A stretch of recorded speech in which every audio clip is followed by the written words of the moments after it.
Ok, donc pour moi, enchanté Guillaume Chédru, agronome en France et agriculteur aussi, qui met en place les méthodes de santé de la plante sur notre ferme depuis maintenant plus de 30 ans. Donc pour moi, la santé de la plante, ça passe par plusieurs leviers, mais le principal, c'est de nourrir la plante par un sol bien constitué, une bonne structure de sol qui est bien en aérobie, où on a une bonne minéralisation de la matière organique. Et le troisième pilier, c'est une bonne matière organique aussi. Parce que si on n'a pas la matière organique, on ne peut pas la minéraliser et faire de la bonne nutrition de plantes. Et le quatrième, avec une bonne activité biologique pour faire fonctionner le tout. Donc ça passe aussi par des couverts végétaux, des réductions de travail de sol, de l'optimisation au moins. Et après, on a d'autres leviers qu'on peut rajouter pour accélérer un petit peu le phénomène de santé de la plante. Donc on va se baser sur des théories travaillées par les chercheurs John Kempf, Olivier Husson. Donc c'est la pyramide de santé de la plante, où ça a été mis en évidence que quand on a une photosynthèse qui est complète dans des cellules du végétal, on va avoir des résistantes à des champignons de septoriose, de rouille par exemple. Et après on va aller plus loin, par exemple la protéosynthèse, la synthèse des protéines, qui prend de base des nitrates pour aller faire des protéines et ensuite des sucres, vont devenir plus toxiques pour des pucerons. Si je prends cet exemple-là, un puceron est attiré par une plante riche en nitrates et une plante riche en sucre.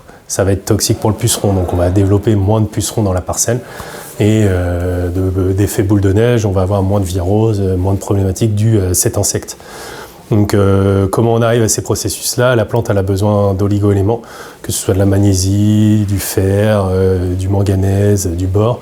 On prend une analyse de sève, on regarde ses carences et après on apporte les besoins qu'elle aura en fonction de ses carences pour arriver à faire fonctionner cette photosynthèse, protéosynthèse. Et si on va aller plus loin, l'hyposynthèse et la production d'antioxydants par la plante d'elle-même. Et ça, c'est des méthodes en laboratoire. Et après, on peut aussi complémenter ça avec des macérations de plantes. Les macérations de plantes, ça va nous permettre d'apporter certains oligo-éléments qui sont issus des plantes d'ortie, de consou, de luzerne, d'algues. Et on va les pulvériser sur nos cultures en place pour nourrir ces cultures en oligo-éléments. Et ces macérations-là, elles ont aussi un effet de stimulateur de défense naturelle. Par exemple, la macération d'ortie va faire des effets naturels sur la plante, des développements déliciteur sur les plantes de blé, avant des arrivées, si je schématise, de septoriose ou de rouille, pour qu'elles soient un peu plus résistantes face à ces développements de maladies. Donc voilà, en fait, pour résumer, on a plein de petits leviers pour actionner la santé de la plante. Le plus gros levier, c'est le sol. Si le sol ne fonctionne pas, on pourra tout rajouter toutes les pierres qu'on veut à l'édifice, ça n'ira pas. Donc on part du sol, avec un beau couvert végétal, une bonne matière organique, une bonne structure, et après on rajoute des petites étapes qui sont des macérations de plantes, des oligo-éléments, des analyses de sève, tout ça pour faire en sorte que la plante soit la moins malade possible.